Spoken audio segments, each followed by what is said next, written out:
All right, everyone. Apparently, we are live. Can you hear me? Write yes in the comments feed. Okay, so we are live on Facebook for sure, and everything is working. Let me check YouTube. So, how are you guys? Things are going a little bit better here. And yeah, everything is working on YouTube as well. I see you writing. Cool. Hello, everyone on Facebook. Hello, everyone on YouTube. So, this is the episode number 13. Unbelievable. So, thank you very much for your support. And thanks to Nuclear Blast for their support. And thanks to all the guests that, helped me to build this great thing. Thanks to Francesco, who is directing the show like every Saturday. It's always great to spend this time with you guys every Saturday afternoon, morning, or night, depending from where you are watching. Yes, Phil is with us today. We have two incredible guests. One of them, last week couldn't make it last minute, but it was super nice to reschedule immediately. We made it to have him today, which is a great thing. He is one of my favorite singer right now, and his band is killing it. They're great. We've done like a couple of tours together, and they are super cool people, and their music is so fucking heavy. So it's a real pleasure to have him. And after Phil, we're gonna have legendary drummer. Actually, I did my first tour I ever done with a like professionally with a band, Our Penance. We were opening for their band Origin. So we're gonna have Mr. John Longstreth. So I really can't wait to talk with you, to talk with the guys, and see people from all over the world. So. Hey guys from Turkey, United States. Oh, if you are from United States, happy Independence Day. Thank you for watching, even if it's holidays today. People from Thailand, wow, super cool. Panama, Brazil, pretty bad in Brazil. Sending all my positive vibes. Where is Mr. Bozeman? It's coming. And Indonesia, super cool. So let's get it started. So ladies and gentlemen, please welcome Phil from Whitechapel. Hey, what's going on, everyone? Hey, just before we start, I think I accidentally took John out of the call. No problem. It's fine. Francesco is gonna fix it. No worries. Okay, because I think because his he was still on the screen, and I was just trying to get Francesco just to be on. I was trying to get you just to be on the feed instead of you and him. Yeah. No worries. The other Francesco is gonna fix it. Yeah. Super cool. So how are you doing, bro? Good. Yeah. I mean, as good as I could be. I know you guys initially with everything that happened. You guys got hit really hard. But first, yes. Now it seems like we are we're the epicenter as far as all the all the countries and everything. So yeah, how's Tennessee specifically? Tennessee's not well. No, Tennessee's kind of bad, but my actual town is not that bad. Okay, cool. It's well, I mean, compared to what it was, I think our active cases are like close to 400. Okay, so not that bad right now. Yeah, not terrible. Not terrible, yeah. Yeah, but I mean, compared to what it was, though, it is bad because we were at like, God, we would go up and down between like 20 and like 50 cases. Mm-hmm. So at first. Yeah. Now it's there's like since about like 2 weeks ago. Okay. About 2 weeks ago, it started climbing really fast, really quickly. Yeah. Okay. So, like Tennessee was like a safe area at the very beginning, like kind of, or not? No, not necessarily. Just mainly like kind of like the smaller places. Yeah. I guess like we're like the third biggest city in Tennessee. But like Nashville and stuff like that whole area, that's the place that's been hit the hardest. Okay, so I think Ben is living there because you guys are all from Knoxville, right? Yeah. But Ben lives there. Yeah. Is he good? Is he good? Yeah. Yeah. Everyone in the band is fine. Yeah. I mean, we've all, done our part into, keep everything from spreading, staying home and all that stuff. I mean, I think the biggest problem is just people are going out and like doing stuff like bars and things like that. And it's just, I get it. I understand people miss it and everything, but I mean, you just have to understand that, just put it away for a little bit and then come back to it later. Yeah, of course. And how is it for you as a band? Like for us, as I said, we started doing stuff, weird stuff like this podcast, which was not expected and not in the plans. But, we tried to turn this disastrous situation for a band into something that can be like an opportunity. I mean, at least to stay in touch with the fans or stuff like that. So what did you do? You did like road stuff. You have some stuff coming up. Yeah, I mean, we're currently writing. Every time Ben comes into town from Nashville, we get together and we write. And it's this thing's just really made you think on your toes because it's just so unexpected and just really unfortunate. So I mean, we Alex, like our guitar player, he cuts hair. He's been doing that for a long time now. It's an amazing barber. Yeah. He's really good. And I mean, or did he? Yeah. He works at a shop. Yeah, but now it's open. Yeah. It's open now. Okay, so we went on with like different activity. Like he has another like things going on. Yeah. I mean, he's been working at that shop for quite a while now.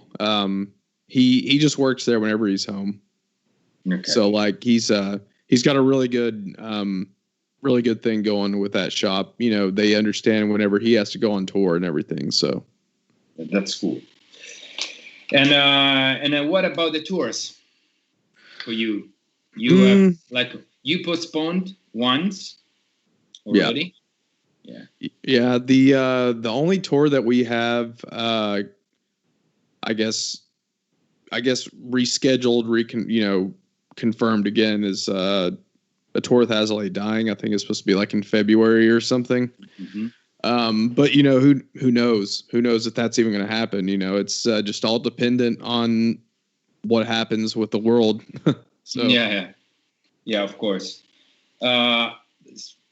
Here, in some countries, they are restarting, like reopening stuff. So some days, I feel a little bit more optimistic. I'll say, okay, maybe I'm not just I'm not underrating the situation, but I'm saying like, okay, if they restart, I think that the governments in specific countries, they think that they can handle it, like a second wave or something like that. Otherwise, they wouldn't do that. Mm-hmm. But then, like all of a sudden, like it's so critical situation that it takes a week to like have like 10 times the cases of the previous one. And so it looks so weird the way it act like a pandemic. And so I don't know, even us, we still have some stuff confirmed in Europe for later this year, but I don't know if it's going to happen. Like, I really hope so, but I also hope that if it's going to happen, it's going to happen without putting the fans in risk of any kind, and ourselves as well. I mean, and for America is another story, because we also need like an extra insurance paper that is, I think you guys have like this problem of the insurance for the treatments if you get it, something like that. So it's a little bit more complicated for Europeans to go there. Mm-hmm. Let's see what's going to happen. I don't know. And what about the music you're writing? You're writing music like on, if you can tell, of course. It's for the new album, or just some singles, some stuff that you're going to release in this lockdown era? Oh, no. We're writing a full-length album. We are, awesome. I mean, we have kind of plans to, record and stuff, but for right now, we're just writing and trying to get stuff put together and all that good stuff. I mean, this is the perfect time to, considering that we can't tour or anything like that. So this is, we're trying to turn the negatives into positives, since we actually have time to write, we might as well do it. And but I mean, yeah, it's working out pretty good, and we're doing what we can, Yeah. And what's the style? Because I really love the new album. Like, I loved it, especially, the clean stuff. I told you already, I was impressed, and in a positive way. So I really appreciate artists that feel this urge of, doing something different, grow with the music that they write. And I really appreciate it, like, artistically speaking. And also in your case, I also love the sound of your voice and, the way you perform in the album and live. So I was, it was a very nice surprise for me. So I really hope that you're going to have some songs like that in the new one. Do you already have like some idea, or it's just riffs and you're just assembling stuff right now? You have no idea. Yeah, I mean, we have some pretty good ideas. We have a few songs that are like, not done, but they're about 70-75% done, and wow. So we're I mean, we're going along really well. We're really happy with the stuff we're writing, and we're just trying to write a different record every single time we come out with one. So that's the main goal. We want to do something new and fresh, and not try to put out the same kind of stuff as the last album. Yeah.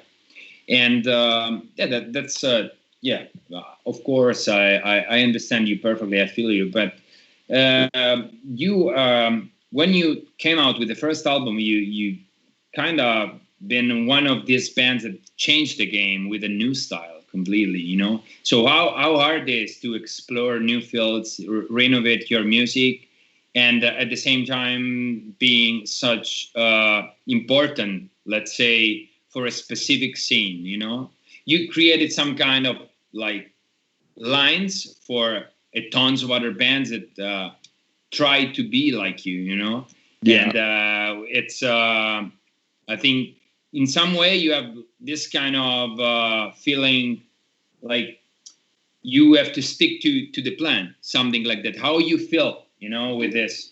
How you feel, Phil? Yeah, I mean, it's kind of weird, going this direction sometimes whenever you think about it, just because people expect a certain type of sound from you. I'm sure you guys understand too, being like a death metal band, and but you guys also have like very diverse. You guys have very diverse, styles in your music. Yes. Like I know you're like your Mona Lisa song. Like that's it's different. Yeah, it's very different, but I love that song. It's incredible. Thanks, man. But it's But it's fun though. I mean, that's what makes it fun for the artist. I think that's what makes it fun for, for fans, to hear something new and something different. It might be a little bit harder to digest at first for them, but, I think if they're going to, the thing with me is that I want to be able to write music that I want to write, as, all of us in the band. And, I don't want to have to necessarily cater to people. I just want to write what I want to write. And if people enjoy it, that's great. I mean, we do keep old school fans in our minds, to try to, give them things that they want to hear. But we also want to progress and, try something new because, if you write the same thing over and over again, I mean, just me personally, we just, we as a band, we just get bored. Yes. Yeah, of course. And I know. And but I think it's kind of taking a risk nowadays to do something like that. So, but at the same time, I think it's pay off because it's more honest music in the end. And I guess the fans, they find out if it's honest music or not. And this Shelby asks, Phil, during a pandemic can be hard to stay inspired. What are you or the band doing to stay inspired, and or what are your inspirations for the new songs that you are writing right now? I mean, it's weird, man. It's just such a weird time right now. 2020 is not like anyone ever expected, I mean, back in the day, back in the 90s and stuff, you always thought 2020 we're probably gonna have flying cars and stuff, but now we can't go anywhere now. So but I mean, it's I feel like it's going to bring out some good material because, I mean, there's all kinds of different kinds of emotions being felt right now. There's on one hand, I'm enjoying it because I get to spend more time home. But on the other hand, it sucks because I'm not getting to do what I love, so, but at the same time, I'm still getting to do what I love. The only thing that's missing is just the live atmosphere. Yeah, for sure. Yeah, I mean the shows, obviously have stopped, so that's a bummer. But I mean, at the same time, though, in a sense, I feel like it might be good for fans to have a break. It'll give them a chance to miss it, give them a chance to, because especially in America, I mean, in America, someone could see that we're going to tour and we're going to be coming through there. And then they could be like, oh, well, they'll be here 4 or 5 months after that. So I'll just go that time, 'cause I can't make it this time. But yeah, I mean, it gives you a chance to miss it. It's just like a relationship, if you're with your significant other every waking minute of the day, you get sick of each other, Yeah, absolutely. Same with music. If you hear it and see it over and over and over again, the novelty of it goes away. Yeah. And what are you doing besides music? And dogs, of course.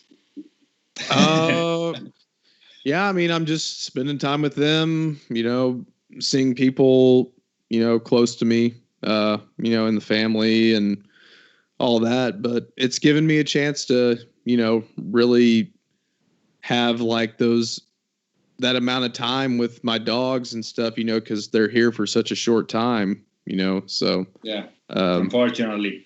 Yeah. But yeah, I mean, I just spend time with them, they just, I mean, they're just my best friends. So. Yeah. But I don't know if the guys know, but when I added Phil back in the days on Instagram, I discovered that he has this his channel is full of dogs. He has these 2 dogs, and it's incredible. It's like a sitcom now. Every day when I wake up, let me check the dogs. I come to your channel. I want to check the stories of dogs. So they're so cute. super cool. Oh yeah, they're the best. Yeah. There's one, a small one, who looks like a little sheep, a snowball. Yeah. And the big one is a deer.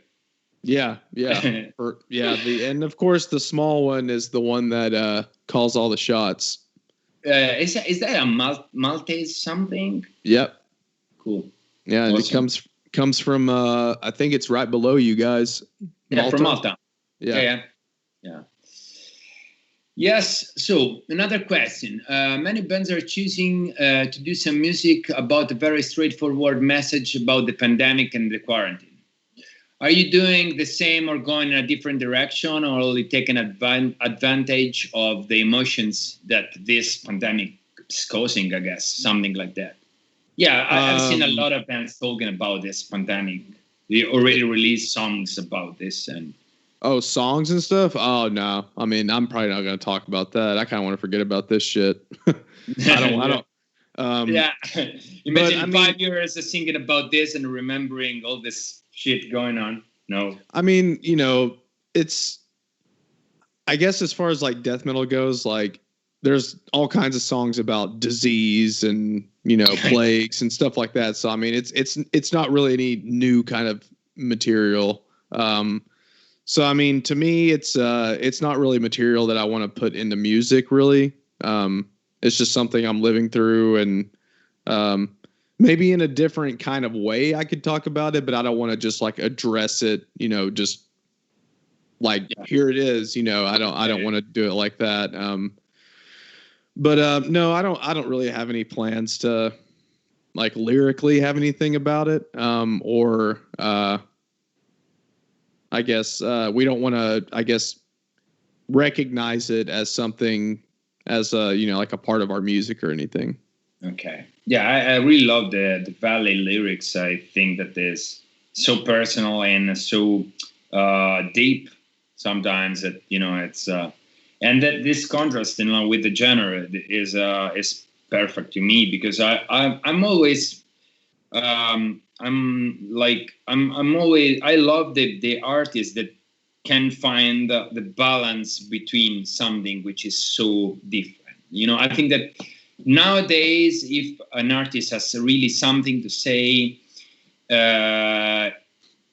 he has no limitations. And if you don't have like any limitations, you have to make coexist the very different worlds, and like making coexist Whitechapel music and the Valley kind of lyrics, and create this perfect balance, between emotions and like very melancholic and deep, as I said, things, and very angry and aggressive music like Whitechapel music is just magical. And I really appreciate it as an artist, and even technical wise. I think that for an artist, find the perfect match is very, very hard. So big ups to you guys to make it happen, because I really loved it.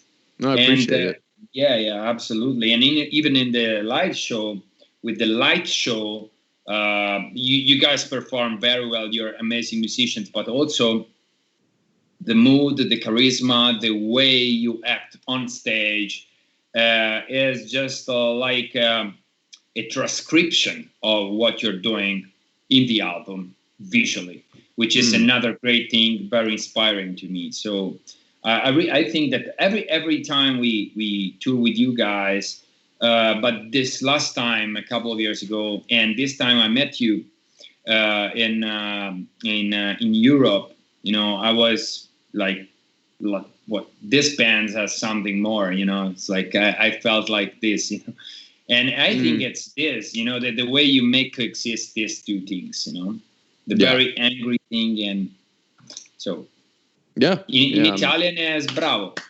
No, thank you. So very cool. And all right, so I have also other questions that I'm skipping. Sorry, for you, it's impossible. I think this is a pretty personal thing. I just read the question and then you decide if you want to answer. This question is for Phil. What was like to write lyrics for The Valley? Was it difficult for you? Was like difficult moment to go through those things?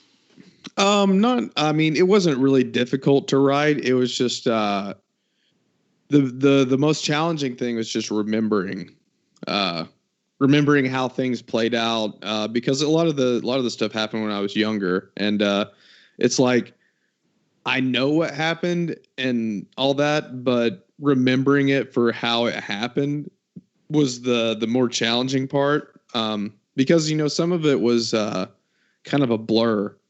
So I had to like really like think and like try to remember exactly how everything played out. So yeah, that was it wasn't necessarily like emotionally difficult to write, because I've just made amends with everything, and it's been a long time since all that stuff happened. So I mean, I've had time to adjust and kind of elaborate stuff. Yeah. So, yeah, I mean, it wasn't like necessarily difficult to write about it. It was just more or less just remembering and like putting it together into words for, a song. And Thomas says, what is Dune Woods about? You released the video for this one, right? Mm-hmm. Yeah. And like a few days ago, like a week or 2 weeks ago or something. Yeah. Which is super weird. Yeah. Nice. So that one is, I grew up surrounded by the woods. I was, I mean, it's just like in like trees everywhere. Really like kind of like backwoods area. That's what that's all about. And just like the relationship I had with those woods and like my house is like, I couldn't really figure out which was like where I wanted to be more, because like I wanted to go out in the woods, but it was a scary place for a child because I didn't want to be at home because of what was going on at my house. So it's just like the struggle between, like where I want to be. That's why like at the end of the video, you see like the lights, like the bright light, and like everything's like more calm and peaceful. And that's just, like coming out of the shitty part of that shitty part of my life. Looking for that tranquility. Yeah, exactly. Awesome. Because this guy is like asking, are you happy? This is a very weird question, but am I happy? Yeah. Are you happy? Yeah, I mean, I would consider myself a happy person as far as what I have in my life. Absolutely, yeah. Mm-hmm. Am I happy all the time? Absolutely not. Of course, no one is. But as a generalization, yes. Generally, yes, I am happy. Very cool, and very good to hear. But. Like many of musicians that I know, they feel gifted and very happy that they could turn their passion into a job, and which is a great aspect of our lives. And also but it's not that easy. Sometimes I talk to people and say, like, you're a musician, so of course you're happy. Of course you don't have to think about anything. It looks like easy, but we are happy because it's not that easy. And when we make some progress, when we make something, professionally speaking, and makes us very proud. And sometimes it's very happy to make this kind of job coexist with everything else, because other people have normal lives, not touring, nothing like that. So I think it's a challenge to make coexist this thing as well. And when it happens, I speak for myself at least, it's something that makes you very happy, very proud. So yes, awesome. There's a lot of people writing stuff. Here's Happy that say, my mate Emily absolutely adores your stuff, Phil.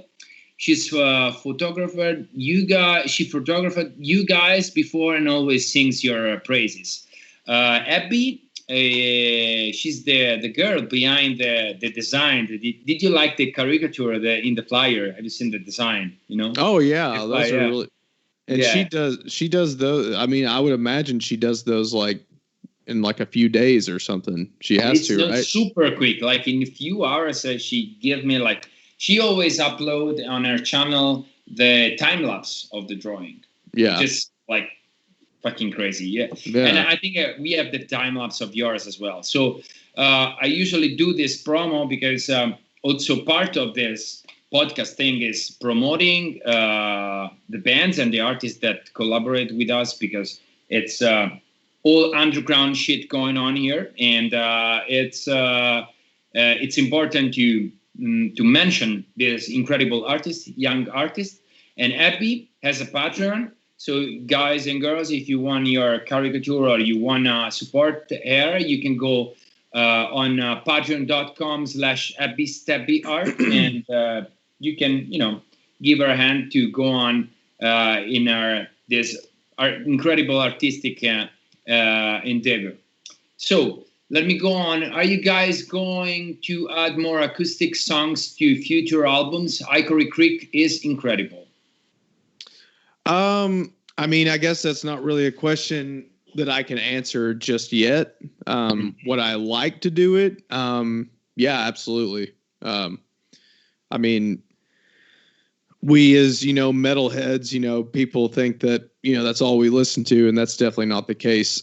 I listen to all kinds of music. I personally just enjoy performing metal more than I do any sort of other music. Wow. Very cool answer, this one. Because I mean, I just I don't know. I love all kinds of music, but I just don't see myself as far as like who I am and like the type of person I am. I just can't, in my personality, I just can't perform anything other than just like weird or like aggressive or just, heavy music. It's just, but yeah, I mean, I would love to do more acoustic stuff. I would love to, do just all kinds of just weird, just different shit. Yeah, I know. Yeah, but it's nice. It's a nice answer, because usually when I ask people, about this, or the people in the comments they write, if they're gonna go in some direction or stuff like that, or if they like any kind of music, everyone always answer, yeah, I listen to everything. I listen to radio, listen to pop, whatever. But when they ask why you're playing metal, and then the people, they're just like, yeah, I'm a metalhead, but they never answer specifically why. And it's cool the way you rephrased it, like, I'm a metalhead and I deliver this, I'm here to do this, I can see myself, playing country music all of a sudden, Yeah. It's not reflecting myself as a man, Yeah, I understand. Yeah. Anyone else here secretly enjoy disco music? I fucking enjoy disco music. I think it's super cool. Electronic and disco music is super cool. So why not? Do you like disco music, Phil?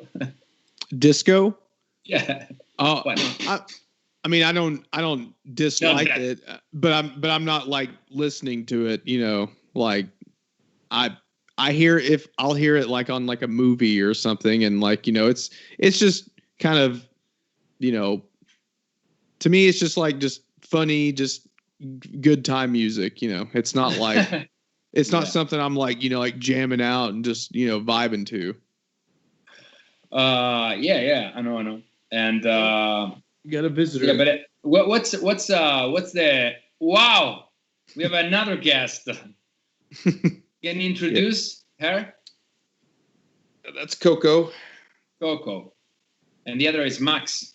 We don't know where is he. Somewhere. Yeah. Ciao, Coco. She's being extra needy right now. Okay. All right. And this is what's the most difficult, tricky thing when you're writing new songs? Most difficult trick? Tricky thing. What trickiest thing about writing a new song. Mm-hmm. I think more or less just putting like transitions into like different parts of songs. I feel like that's like, cause so like in our band, we have guys that are really good at writing riffs, really good at, writing, certain types of moods for songs. But everyone has like their strengths.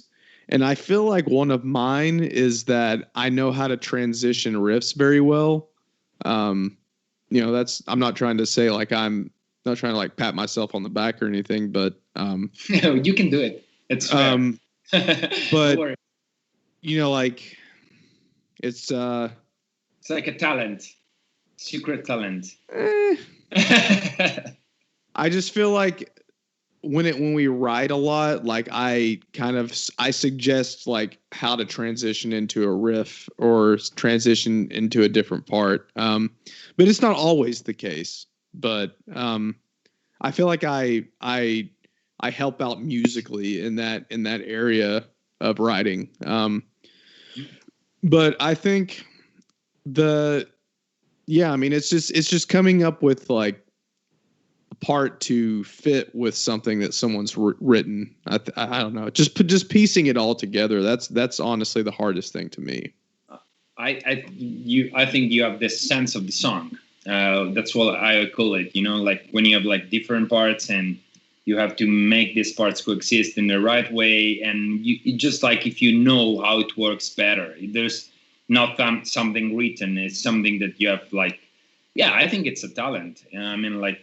It's not, there's no rule, it's art. So it's totally free. So if you find a way to make it work much better than others, it's something, that you can train somehow. But I think it's more like you have to have the sense. Who's called? Max is coming. Yeah, he's looking over at me right now. Max. He's like, what are you doing? Come on. Come here. No, he's looking at me, but he's just kind of like, are you talking with an Italian guy? No, I'm not coming. He's a weirdo. It's a weirdo. Maxie, come here. Nah. All right. So this one was thinking about doing a collaboration on the new album. What collaboration? If you want Phil on a FLESHGOD album, just ask. We're gonna make it happen, right, Phil? Yeah. Just ask me, and why not? Yeah, as long as I'm able to record it and everything, then sure. Yeah. Do you record in Knoxville, or you go somewhere else when you usually record vocals? I'll usually record in Knoxville. Okay. I have a few options here that I can usually go to a studio somewhere here. Okay, super cool. All right, and also, it's like, sorry, my ears are already hearing metal music. I listen to Celtic instrumental. No, this is super wild. Would you like to get another piano cover? Well, we will make it another piano cover. No worries. There are some songs, some questions about me or Eugenio. I'm gonna ask about these questions a little bit later. And yeah. Danny, hi Danny, super nice. You're watching from America. Oh, here he is. Okay, Ashley said my dogs are the exact same during every video conference. We have the deer. This is a little bit more complicated to take it up. Yeah, I could probably get him up here. Come here.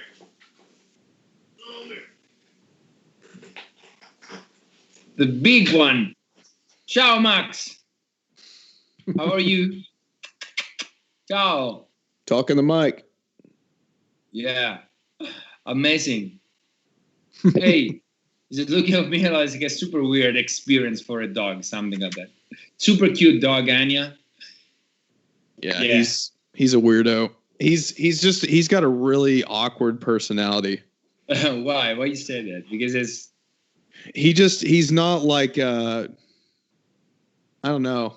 he just stares at you. He just looks like he's sad all the time, but he's not. He's just a really stoic dog. So he's really calm. Oh, okay, so it's easy. It's the other one that is like super crazy.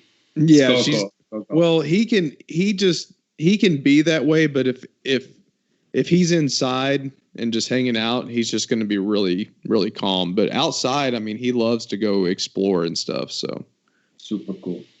He's there in the corner. I see him. Yeah. All right. And you are, I know this about you always play video games on tour. This Calvin is asking, what video game are you playing right now? I mean, I kind of play the Call of Duty a little bit. I mean, I play some other stuff. I don't know, like play a game called Diablo a little bit. Okay. I mean, that's pretty much it. I'm not really, nothing else really right now. I did play The Last of Us 2, which is like a post-apocalyptic thing, but that game's kind of gotten a little bit of a mixed reaction, but I thought it was all right. It definitely was not as good as I was hoping it'd be, though. But okay. But you're still playing a lot. Yeah. I mean, that's one thing that I guess like that's hobby. Well, just especially with what's going on. I mean, I would love to go. I would love to go out and do stuff and everything, but it's just not what you're supposed to be doing right now. So. Okay, so just like a few questions before I let you go, because it's already 45 minutes that we're talking, and there's a lot of people asking like a lot of things. Okay, so first one, sorry, Alpha Tracks, it was my fault, my bad. The question was for you. Are you going to release another piano cover? Piano cover? Mm-hmm. It's like the question regarding another piano cover was for Phil. A piano cover? Yeah, I don't know. I don't. I was about to say. I mean, I don't think we have a piano cover. Maybe you don't know. Like, man, it's just okay. And also this girl, Naziratul Fadia. What about your YouTube channel? Yeah, people ask me about that a lot. It's I don't know. It just depends. I wanna release more videos and make more videos. It's just more or less of just having the motivation and drive to actually do it and put out content that's worth watching. I don't want to just put out just random stuff that no one cares about. Mm-hmm. Okay, so no, this Alphatraz is completely going crazy. He says like, no, should I make another cover? I think, of course, every artist loves when the fans make covers, and especially when they change and use another instrument and they rearrange on another instrument some songs. So might be that this guy did a Whitechapel cover, and sorry, I didn't know. My bad. I think I know what they're talking about. There is a guy that's done piano covers of some of our songs. It's actually really good. Yeah, I mean, now as far as him. He did that on his own. We didn't have anything to do with that, with him making those. He just did that on his own free will. Okay, so but you liked it, right? So yeah, absolutely. So, yeah, absolutely cool. So go ahead, do another 2, 3, 5 covers, whatever you like. There's a lot of people asking stuff. What was another one that I checked? that was cool. Yeah, if you have any upcoming band like deathcore or just death metal band a new band that you would like to bring on tour or take on tour with you guys, or if you are, even if it's another genre or whatever, some upcoming artists that you are looking that you like and you follow. Oh man, I'm being put on the spot. I'm sorry. I'm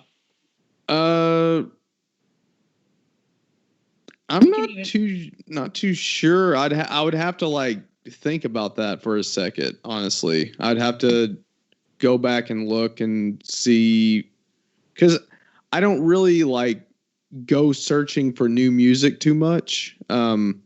I just kind of listen to I don't really listen to like a lot of heavy music in my spare time. Mm-hmm. So, cause I'm just always surrounded by it. But I know if I thought about it for a second that I could figure out someone that I would take out, but I'm just kind of blanking on it right now. Okay. Yeah, but it's normal. I mean, like, for me, they always ask me stuff like that, and I never know what to answer, because it's we are, after a while it becomes like that you are not looking for new music, but it's new music looking for you, something like that. Sometimes it's just listening to something, or just going on like surfing on Facebook and finding something cool, and you just push the follow button, and then after a while you become a fan of this thing. So that's more or less like this. So I perfectly feel you. I mean, like, absolutely understand. And there's another question that I wanted to do before you let you go, is that since this contingency and we cannot go on tour and whatever, have you guys thought about doing a live streaming concert or something? Not necessarily.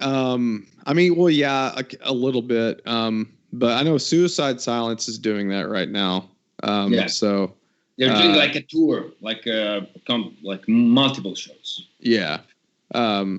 So yeah, I mean, if that's what we have to do, then, maybe we could do it. But, we just don't really know if that's something that we want to do. I think we're just going to take this time to focus on writing and all that stuff. So, and plus, like just getting the means of like, having like everything look nice and, having like a stage and stuff like that. It's, with what Suicide Silence has, I mean, from what I understand, I mean, they have like a stage, light show, and everything. So, it's complex. It's not an easy thing to build. Yeah, absolutely. Yes. Yeah. Also, you have the drum. Your drummer is in Maryland. Yeah. Alex is in he's in Frederick, Maryland. So I mean that's another issue that we have. So I'm sure he could come down, but I don't know if it's worth the risk. Yeah, that's the point. Yeah. That's why we waited so much for doing something like this, even preparing for something like this. We are still working on it. Yeah. But yeah, you have to, if it's something that is almost done, like you have a stage, a venue or somewhere that you can do it and straight away, and all the band's member lives in the same area, stuff like that, then makes sense. Otherwise, it becomes very risky and extremely expensive to do it. Even though if it's super cool for the fans, we perfectly understand. But sometimes, it's much more complicated than what you think to have this kind of stuff done in the right way. So, yeah. So it's 6:51. A lot of time. Sorry, man. So we are. Before I let you go, I just wanted to introduce the other guest. Thank you, by the way, for your time. You are super nice. It's always a pleasure to be on tour with you guys, and it's been a great pleasure to have you here. So let me introduce this next guest, though. He lives in New York. He is one of the musicians that I've toured with when I was unfortunately way younger. We're talking about 12, 13 years ago. And so, for me, it's a big pleasure to have him in this podcast. He plays in an amazing band that inspired us, especially on the technical side and the very death metal side, called Origin. So, ladies and gentlemen, please welcome Mr. John Longstreth. Hey, everybody. How are you doing, bro? Can you hear me? Miko, I can hear you. Can you hear me? Are we doing this again? Very well. Okay, good. I just wanted to say goodbye to Phil. Also wanted to ask him if you guys in Whitechapel have a link or something where people can support you through buying merchandise, whatever, if you have like a link or a promo thing that you can do. You can give people. I don't remember specifically our / on merch. No worries about that. Francesco is going to post it on our Facebook page because we are managing all that chat. So it's going to post the links. Just let us know if you have like some stuff like coming up, some new releases like T-shirts or whatever if you have it. Otherwise, I appreciate it, man. No, it's always like there's not much that fans can do right now. They can support us like in this way, and so I will always invite people to support the bands, especially Francesco is on track, like already. It's like whitechapel.merchnow.com. You can buy official merchandise there. So that's it. Thank you very much. Yeah. All right. People already going there. So super cool. All right. Super cool. And thank you very much for being with me. And it's a pleasure. I'm going to write you a couple of lines later. Okay. Thanks, bro.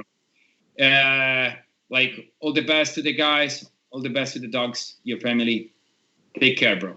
And all you guys too. All right. Ciao, Phil. Goodbye. Bye, Phil. See ya. All right, John. Hey, buddy. What do I do? How you doing? I'm good. I'm doing this thing and happy. Like I told you, we started. It was like, oh, you're gonna last 2 weeks, and then now it's episode 13. You're doing a killer job. There's like a lot of people have been doing this. I've been doing it on a very, very small level. Like every Friday, I just have some people on chat just to hang out and drink beers with. But like, there's a lot of people that are doing these like killer podcast setups, and they're just keeping people engaged on a different level, and it's making a lot of people happy. So it's an awesome thing. What you got here? And it's also the only way we can, as I said, keep people engaged, staying in contact with people. Otherwise, absolutely, you're just checking on your fellow humans. Yeah, and also between musicians as well. It's like again, we were used to be surrounded by musicians. Like you go on tour 2-3 times a year, you meet a lot of musicians, and now like all of a sudden it's like 2-3 people, and that's it for months. So it's a cool thing. I mean, like I'm not complaining of being home after all this time, but still, so different. I think a lot of us being, touring musicians, and I know that we always sit there and we're like, oh man, I miss all my friends because all my friends are scattered around the world. I've got friends in Italy. I got friends in Belgium. I have, friends in Mexico. I've got friends in, the States and all that stuff. And I only get to see these people every now and then. But I think a lot of us are already kind of predisposed to that. So when the whole lockdown thing started happening, we're all just kind of sitting home. I see 2 people on a regular basis now. I live with my girlfriend, and then I have my other friend that I go on the daily sanity walk with. But other than that, my friends are already scattered all over the place. I don't have a lot of friends in my immediate neighborhood. So you live in Manhattan? Where do you live? In New York? I live in Queens. Queens. Beautiful out today. I work in Manhattan.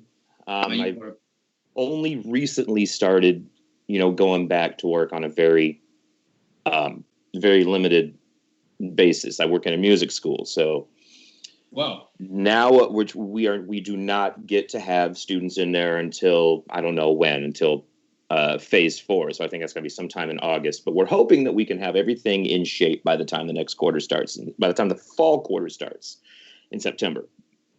So we're doing things like getting the building, prepared. We have to have, all of the virus protection in place, and we have to have like plexiglass between the drum kits and the drum rooms. We have to have sanitizer everywhere. We have to supply masks.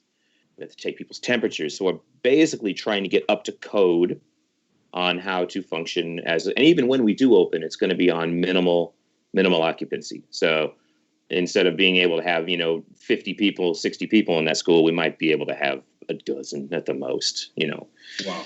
So it's 2 levels. So we can definitely space people out and keep it safe, but yeah, we're going to have to keep it very, very minimal, and that'll be it's going to be an interesting September, I think.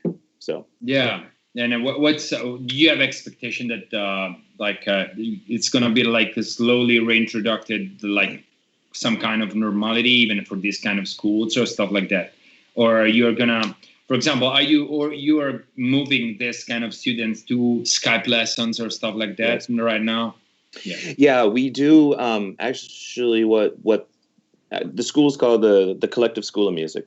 Used to be called the Drummers Collective for people from the old days, but we've been doing a very large promotion time. Drummers Collective. No, it's promo. The Collective School of Music.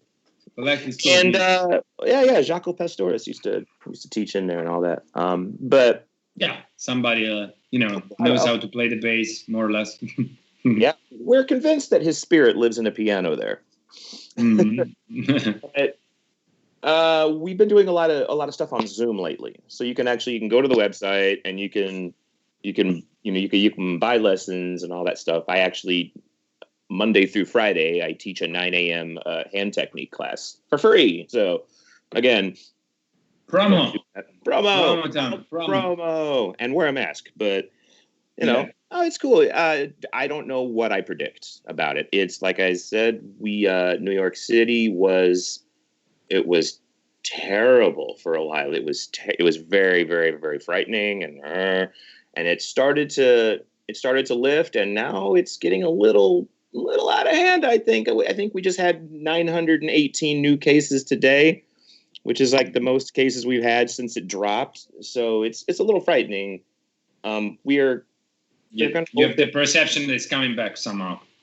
I think people got a little bit too excited about relaxing. I think people aren't aware that it's still a threat. And going into the holiday, it's 4th of July right now, so and it's, don't know what's going to happen. You mean? Yeah, I know, right? I've been out like I said, I go out on a little walk every day, but I keep away from everybody. I have my mask on. I'm doing, what I'm supposed to do. And a lot of times you just see people not paying attention.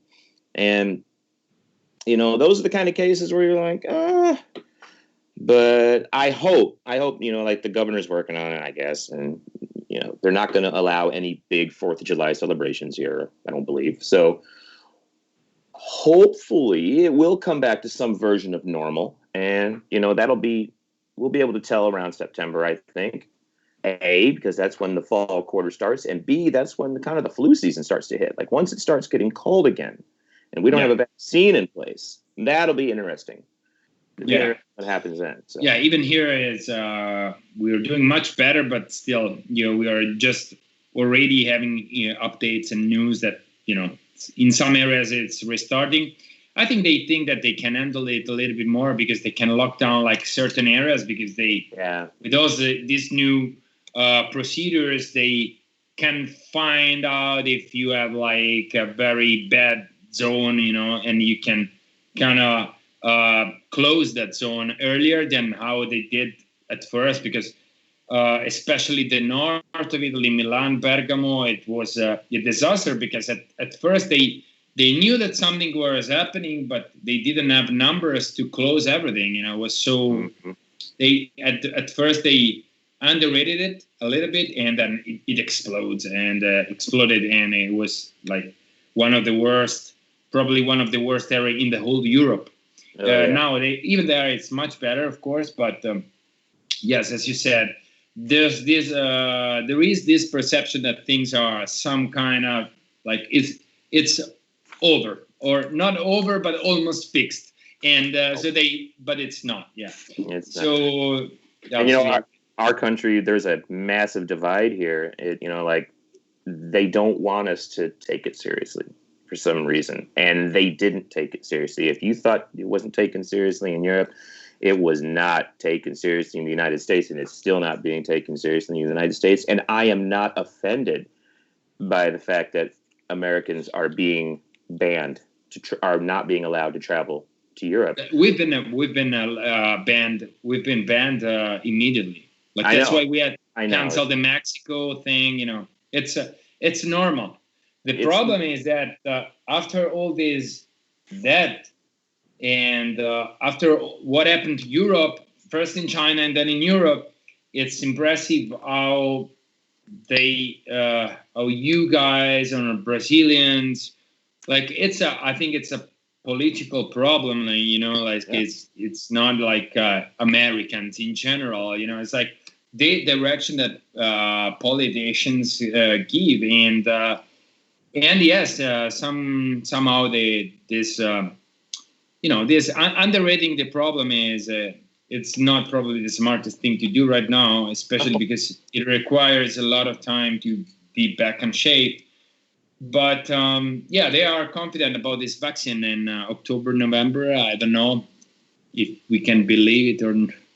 I hope so as well. But it's going to require much more time to distribute and vaccinate people. Like, it's not that easy. But we have to stay positive and be optimistic in all the ways possible. Yeah, be smart, wear a mask, and listen to your Napalm Death records again, because they're smart people. yeah.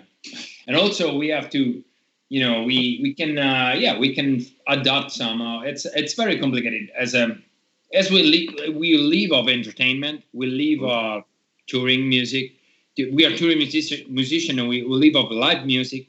So it's I know it's complicated, but it's something bigger, and we have to deal with it. We cannot just pretend that it's not happening. I sometimes I feel weird when I see these shows going on in the parking lots with the cars or like a drive-in concerts or stuff like.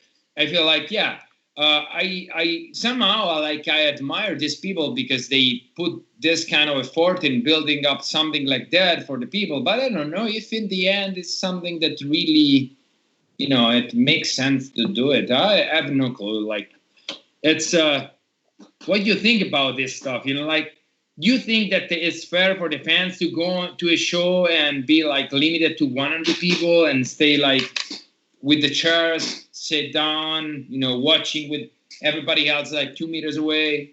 Is that something you would do?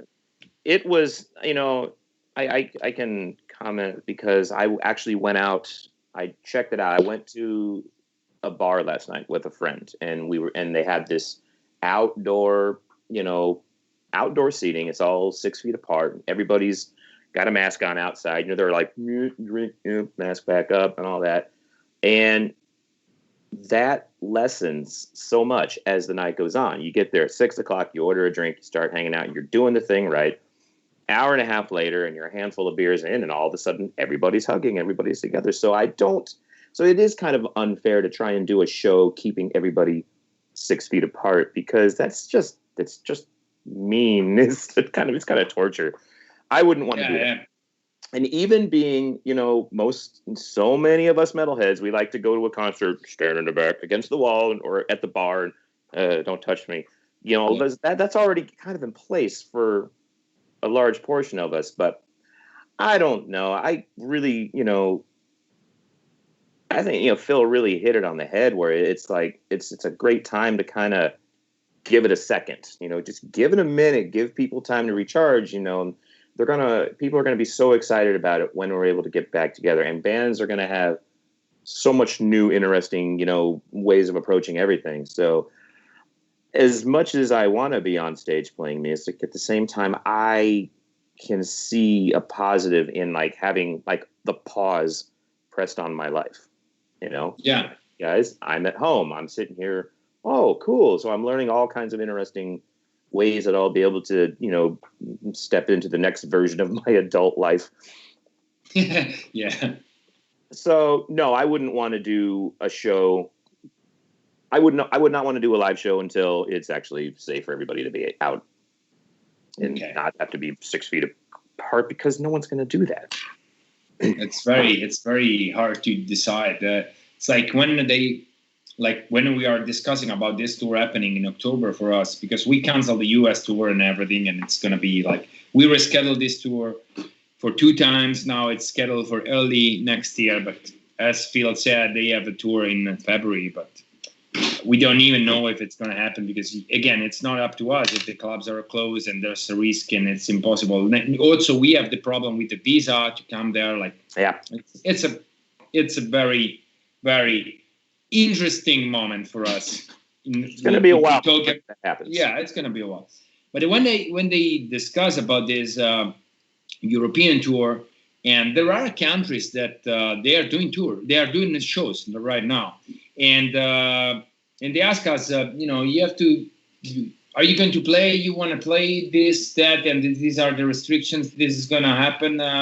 This is the amount of people, limitation, capacity, masks, stuff like social distancing. As I said, chairs, whatever. And I feel like, I don't know if it's what's the worst, the best thing to do. I have to pick between it's hard to translate this in English, but in Italian you say you have to pick the between the two words, something like that. I don't know how to translate it. For sure you have an idiom, for this, but it's like, so it's, I don't know if it's gonna be cool for the people to come, and because they've been locked down. So even if they have the opportunity to go and be with social distancing, whatever, it'd be cool for them to go to the show. But at the same time, it's a death metal show. How can you not mosh or not interact in any way? And also there is the contagion risk that it is something, Well, yeah. I mean, people go to metal shows. I mean, I don't think I've ever heard of anybody talking about going on 70,000 tons of metal to see the bands as much as I, hear people talking about go to see their 70,000 tons of metal family or their MDF family or their people. There's so much, it's such a social thing that I just don't think people would want that in a redacted form. Maybe they would. I could be wrong. I'm just a drummer. No, but no matter what, because Epi said, "Hey, John, hope you liked your caricature, the small design of the flight." Oh man, that blew me away, and I wanted to thank you guys so much for giving me the Game of Death outfit. That was so cool. And the funniest part about it was when I posted that, some of my friends were like, "Is that pajamas or is that the Kill Bill uniform?" And I'm like, "That's the Game of Death. That's Bruce Lee. Come on, man." Yeah. Okay, I get it. Told me, I was like, she always asked me, do they have an extra hobby or something? I was like, yeah, I knew that he is, doing martial arts, and I was like, okay, super cool. So ask him if he likes Bruce Lee. I was like, oh my God, for sure he likes Bruce Lee. I was like, oh. And then it was like, okay, super cool. But I know a few people in the UK that Malsino really admire your work as a drummer everywhere in the world, Abby. So it's great to get to listen to this interview. Super cool. Yeah, John is super cool. And he's a pioneer of a lot of things in death metal. That's why it's a pleasure and an honor to have him here, because I the first time we toured together, I was blown away by you. And man, that's the more we were in the head. What? That's because you got kneed in the head. Remember that? it was like, that was so fun when we were on tour together, and all of a sudden you came running backstage because someone ran through your head with a knee or something. Yeah. That was so insane. I'm sorry. I was young, man. Whew, when you're young, whatever happens, you're always like, like 2 hours later, you're fine. Now, even if nothing happens, you feel like shit all the time. Yeah. I don't know if it's happening the same for you. But yeah, I wanted to ask you this. You tour a lot. You've been touring a lot, like with several bands. How would this COVID, first of all, how this COVID affected your touring schedule? What tour did you have to cancel or stuff? And what are your touring plans when this is over? Are you going to go on touring with Origin, of course, but also with Hate Eternal, because you're like playing with Hate Eternal right now? I can't really speak for what's going to happen afterwards, but yes, Origin tours, yes, Hate Eternal tours, eventually, yes. Eric is an extremely, extremely busy person, so because he works in the studio all the time. So, yeah. Whenever. And that's always been that's how Hate Eternal and Origin fit in my life, is that Origin's going to be the road dog band. And, we love, it doesn't matter so much because we can get out in a van, in a trailer, and we can go play the little bars. We can play these little places. We can get in people's faces, get really close, or we can play the big, massive stages as well. Hate Eternal is a bit of a different story because with Eric being as busy as he is with what he does, he's a prolific recording engineer.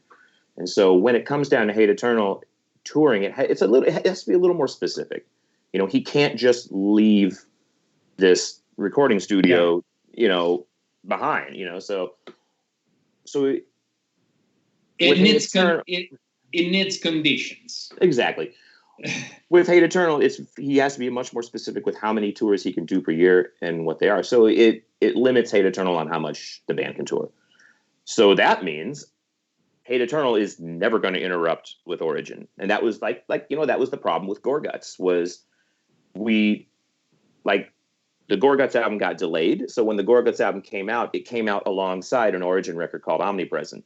So immediately, right out the front, Origin had to tour, Gorguts had to tour, blah, blah, blah, blah. The schedules kept clashing. So Luke had to go forward with Patrice is a wonderful drummer. And, that shouldn't happen with Hate Eternal because there's just not going to be as much of a touring presence with that band. So yeah, once this all lifts, hopefully it's going to be, touring with Hate Eternal, touring with Origin. Maybe somebody else needs a fill-in. Maybe I go out and tour with some other people. I'm going to do as much as I can as long as I don't interrupt, because I'm also, going to be teaching at the Collective a lot. So I've got a lot on my plate. But you're also a very versatile. Let's say versatile is right. Yeah, versatile drummer. So you can fit in many bands, like different styles. Playing a lot of jazz lately. Did my first jazz gig before this all went down with my buddy Vaughn. So. Wow. Yeah, I've got a handful of musicians here in the city that are kind of slowly taking me by the hand into the jazz scene, and I'm because I think it's beautiful. Thank you. My father was a jazz musician, so that's the big scary thing. Your father was a jazz musician? Yeah, I didn't know. Yeah. So we have another scoop, guys.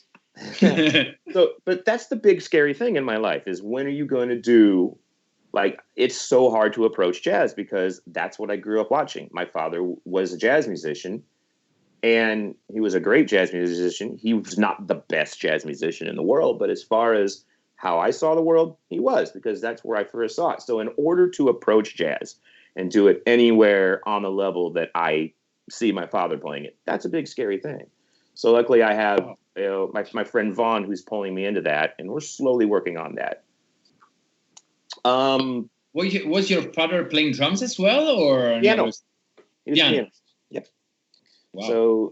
So from my earliest memories, there was a band practice in the living room. So. Wow. Yeah. Beautiful. And have you ever lived in New York or in other areas? Because New York, we know that New York is kind of like capital of jazz. New York's kind of the capital of everything, but yeah, jazz. But no, I grew up in Kansas City. Kansas City. I grew up in Kansas City, another really good jazz town, and around 2003 was when I left the Midwest and came to New York. I actually was northern New York for a while with the Skinless guys. Yeah, and then eventually did some gigging around and rejoined Origin in 2005, and now I'm down here in Queens. So okay, the Origin guys are like spread all over the country right now. I know. Paul is in San Francisco. Yeah. But I don't know about Jason. Jason, where he lives? Jason is in a town called Cohoes, which is he's about 3 hours north of me in New York. Okay, so pretty close. He's up by Albany, Saratoga Springs. He's actually he's in the old area that I was in, when I went up there to work with Skinless. Okay. Even I was like a half an hour away from where he lives. So that's where he remains. And then, of course, Mike, he's the only one that stayed in Kansas. He lives in Kansas, yes. He lives in Topeka.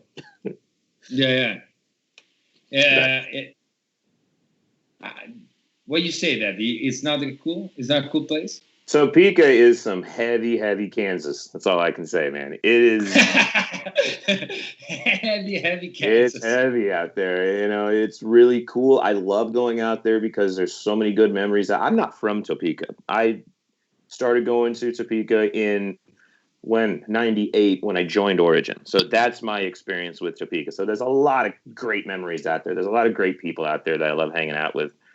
But at the same time, it's like I am so attached to New York City now that anytime I go anywhere else, I'm like, I just kind of want to go home. It's a magical place to be, man. Like I've been there for a few days in vacation last. I've been there several times, and every time it's like a totally new story. It's like it's impossible, unstoppable, and super inspiring city, It's so different from where I live. So for me, it's like the future, man. Yeah. Well, first 3 years, it absolutely crushed me, and I hated it because I thought I would just come down and live in New York. Living there is another, it changes you.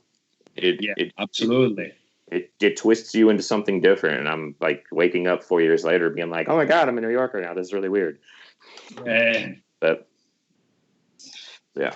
But as far as like what Origin was doing, we were on tour when this happens. The last Origin show was in Detroit, which was March 15th.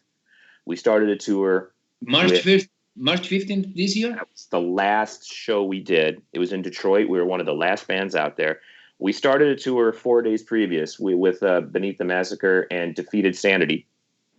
Okay, it's a super extreme tour. Oh yeah, it was so cool, and like we already know all those guys.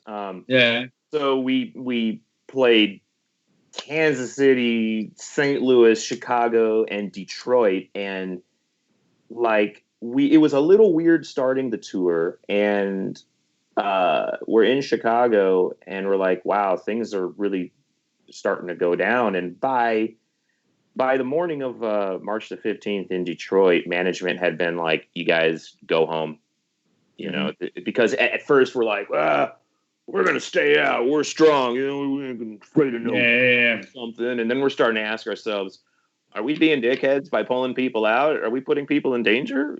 Wait a minute. And then sure enough, management, we waited for the last minute, till the very, very end, because not just because we wanted to, be like, okay, we don't care about this or we are underrating this, but actually we had no idea, it was like, okay, but all of a sudden, fortunately, the government banned us prior. So it was like, okay, even if we want to go to America, we cannot go there because if we go there, we have to do like 14 days quarantine. So it was like the same thing for Mexico. So it was like, okay, yeah. It became real. It became real when the Beneath the Massacre guys were like, we have to leave. I'm like, what do you mean? You don't have to leave. He goes, no, we have to leave. Trudeau wants us back home. He, wants all Canadians abroad to get back home. So they got a call, like a proper call to go back. They got some sort of call, the day before on March 14th when we were in Chicago. Lucky them. Yeah. Lucky them, because Italians that were abroad, they've been kept outside. They were like, okay, you went abroad, okay, you can stay there, find a way to stay there. And then when they came back, they had to do like voluntary quarantine. So it's like a friend. My father's friend came back from Cuba, and he had to stay in the same house, only in one room for 20 days, even if he didn't have anything, like no contact at all. We came home. We went home the next day. We packed everything up. We loaded all the merchandise into Jason's house so he could sell it online. Paul and Mike drove the van back to We're going to talk about this. We're going to talk about this. Big cartel store. And I rented a car and just drove back down to Queens. And it's like, well, I went to work for one day and then the school closed. It was so crazy how between March in 5 days, it went from, I guess the tour is over, to holy cow, the entire city is shut down. Okay. Just like that. Okay, I got a few questions. One is Masami asking. Masami is a very good friend of us. Is a big friend of us from Japan. How many hours do you train every day? Oh, man. Well, that's kind of funny because, like, during the COVID thingy, they shut down the rehearsal studios. Okay, so I try to get to the drum set about 3 times a week.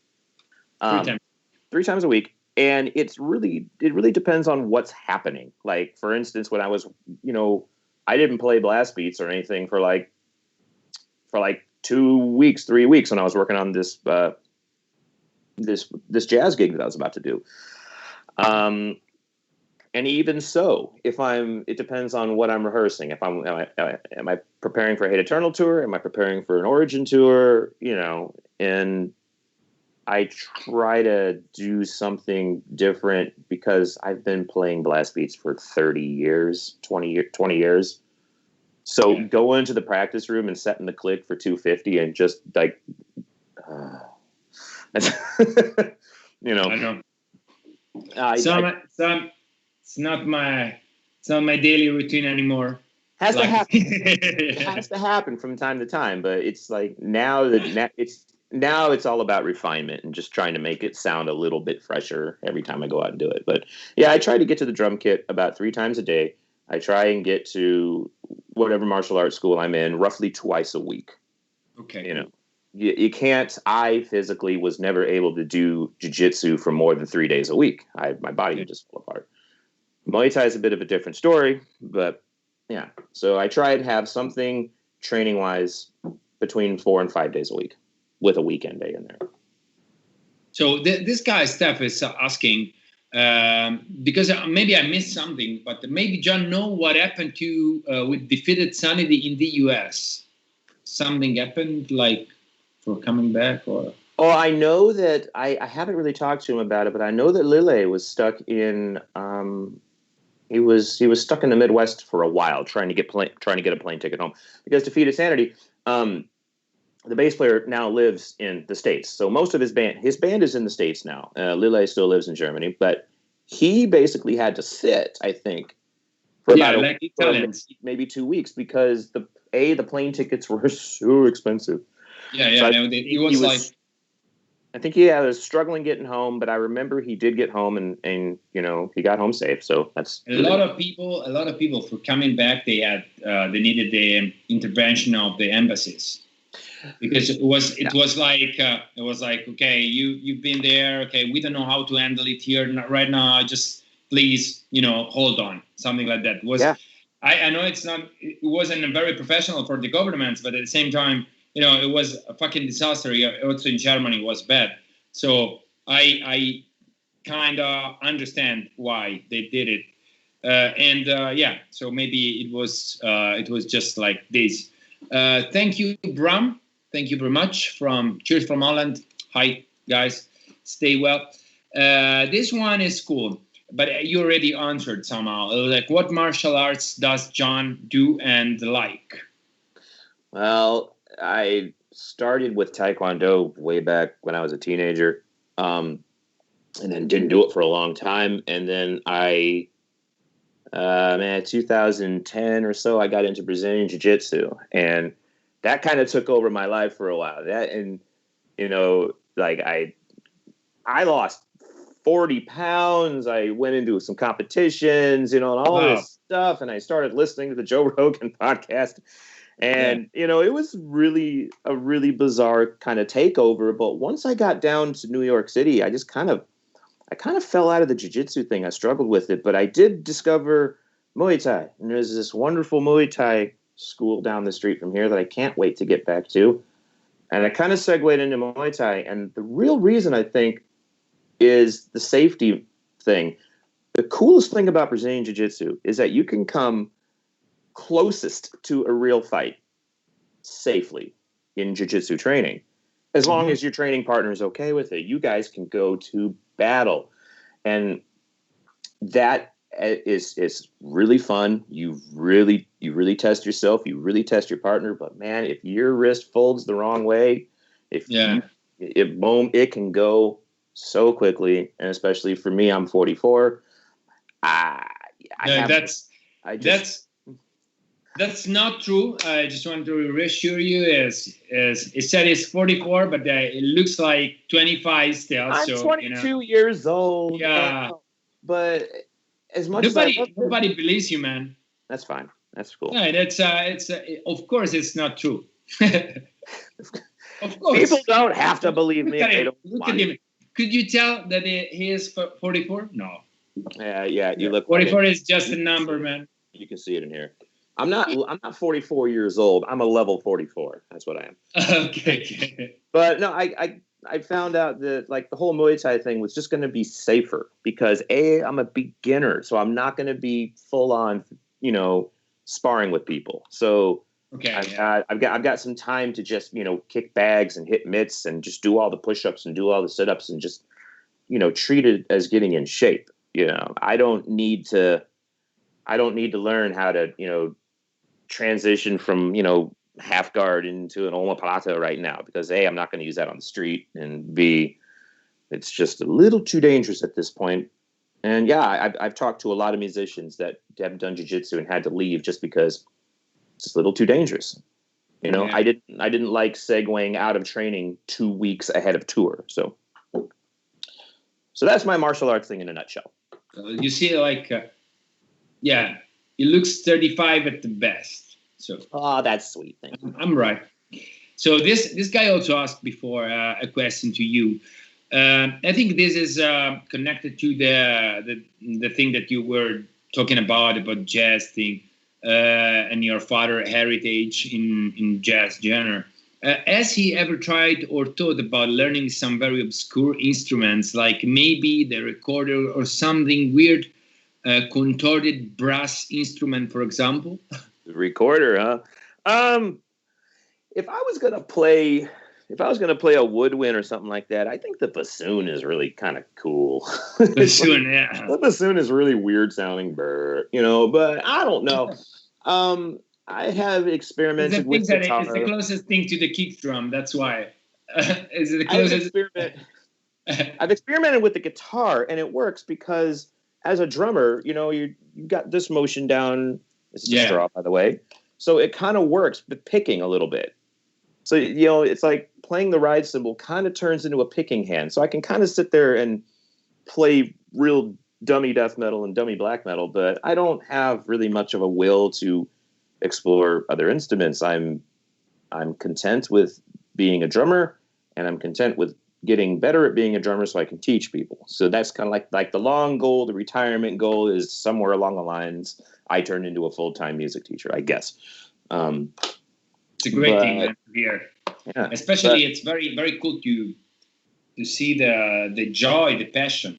Because I like many times, especially after, touring life is hard life, and it kind of, I wouldn't say that it reduced properly, but it kind of definitely affect the passion that you have for music and for your instrument somehow, because after a while, even playing, especially a very demanding instrument like drummers every day, you start asking to yourself, where am I going? Especially because it's very physical, and sometimes people just they quit, or they do it. They feel like forced to do it. The way you say it, the way your expectations, the way you're working in this new school, and the joy while you're talking about this, is something inspiring for all these musicians that get bored of what they're doing. It's great. I think there's as far as like, do people really want to watch me play blast beats in Origin again? I don't know, but that can get into your head, and you can be like, well, I'm going to do this for another year, but you really need to look no further than AC/DC, right? People love, and I guess Manowar too, if Manowar didn't kind of fall apart, but like people look at these bands, they look at Iron Maiden, and they look at Judas Priest, and they just look at these classic bands that have stuck to their guns, and that's what Origin's going to do. We're going to keep putting out Origin records. We're going to, Paul and I are going to keep writing the way we write and ask each other, do we go this way or do we go that way or whatnot? And if I'm going to do something different, if I'm going to do something weird, I'm going to start another project. I have a handful of other little projects that allow me to do other things. So when I return to Origin and I start writing, with that kind of stuff, it always feels fresh. It always feels kind of like going back to my childhood. And that's where I'm at with it right now. Is, cool, this thing that I've been doing for so long that I get to keep doing. So it's just a way of how you look at it, really. And I don't think Origin will ever really be dull and boring for me because of that. Because I get a lot of these other things out of the way, to where I don't have to approach Origin and go, maybe we should do a techno record. Yeah. But anyway. These are now people writing like Corpse McKinley said, I got to see Origin in Kansas City with Defeated Sanity right before COVID. Yeah, we just talked about this thing. Yep, the Riot Room. The Riot Room in Kansas City. And my last gig was the Faceless plus Origin. Fucking A. South America, probably. I think so, yeah. Yeah, Javier Buzano Gonzalez, see. We were down in South America for about a week with the Faceless, and that was a lot of fun. South America is amazing. All right, so Masami is asking, where is our puzzle is going to be available? It's going to be available pretty soon. We are, we got a mock-up last weekend. And we are working on some other details to release more designs of this. So, cool. Thank you, Corpse McKinley. Yeah, we did this. Let me show you. It's a cool thing, especially in the pandemic. We did. It's a puzzle. Oh wow, a puzzle! That's so cool, man. I just saw that a lot of people are starting to do puzzles out of album covers. Yeah. I've seen Veleno doing this. Yeah. Judas Priest Screaming for Vengeance puzzles out there somewhere. Yeah. So, all right, it's 7:34, and we have to close. I know time flies. That's all right. It's always the same story. Like every week, it was like, okay, we do 45 minutes. Yeah, no worries, it's fine. And then it just time flies. It's unbelievable. Yeah, it does. That's fine. Though. It's super cool. And so first, like I have this every week, list of all the things that they have to say when we close this. All right, so first of all, I want to thank you, and I want to invite you, as we just talked about the merchandise, to tell us where people can support Origin and what they can buy if you have like some new releases, some new stuff going out, like new t-shirts and stuff like that. Well, what we did was we took all the merchandise from the last tour and we dumped it into a Big Cartel store, which you can get to from our Facebook page. And actually, our vocalist, Jason, he's at home stuffing those envelopes and dropping them off at the post office himself. That's the quickest way to support the band, where we're just started talking about releasing, putting together some new designs. So there'll be some new stuff popping up pretty soon. Like the Origin machine is slowly starting to spin back up. Paul is starting to talk about riffs. you know. So you're already working on new music. Well, Paul, it's like it's funny the way the band works is that we talk about writing new music for a good couple of months, and then he starts sending riffs over, and you know, and then it just like it's a snowball effect, and kaboom, and then there's a new record. So that's great. That's starting to happen. But yeah, you can go to the Origin Facebook page, and all the links are there. You can go to the Big Cartel store. You can go to Indie Merch as well. And that's really it. You can Instagram. There should be the links up there. I don't have the links on me because I came to this thing. Yeah. Just go like Francesco is gonna post the links anyway, awesome. And awesome. Or otherwise you can go and follow John on Facebook or Instagram. So you will update with links probably. Yep. So if you want to support Origin or John directly, just go there. Here it is, like originband.bigcartel.com. There you go. That's the link. You find the link on our Facebook page. So again, thank you very much, bro. Thanks to everyone who followed us and who is still following us, every week. We will announce the guest of next week, early, next week, Monday, Tuesday. Let's see. If you love the show, again, just tag yourself and tag Saturday Night Lockdown so we can share and repost your stories, posts, whatever. I want to thank Mike again from Nuclear Blast for helping us setting this up. I want to thank Francesco Ferrini, my piano player, who is directing the show. Hey, everything is homemade here, so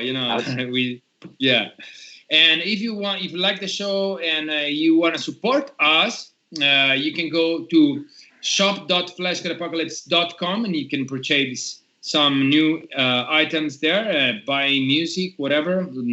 Also Spotify, Apple Music, you can go buy music. It's much appreciated these days. If you want to support the girl behind all the designs on all the flyers and who also designed the logo of this video podcast, just go to patreon.com/AbbyStabbyArt. You can support her art. I'm actually Abby Stabby Art. Yes, you can support her there. You can ask for your own personal design. And last, I want to thank you. I love you, man. My career started with being on tour with you, man. So it's been a pleasure. It's a cycle that is closing today, for me. Yeah, no, it was awesome. I had a lot of fun on that. That might have been, I think that was the second time Origin was in Europe. So yeah, it was us opening for Impaled and you guys. You were headlining, and it was 2008. 2008. Yeah. Wow. Okay, man. That's it's a long time, but it was. I have great experience of that, memories of that experience. Oh, yeah. Me too. It's beautiful. So again, thank you very much for following us. I love you guys from all over the world. Stay safe, wash your hands, wear a mask. Everything is getting better, but we have to stay awake and we have to, try to stay smart, man. New rules and new restrictions because, how we act today is how it's gonna the better we act today and the sooner we go back to normality. All right. Very true. No, we don't have Saturday Night Lockdown merch at all, but we're thank you for this suggestion. Yeah. There's a request. Maybe. All right. Thank you very much. And see you next Saturday. Stay safe. Ciao, everyone. Bye, everybody.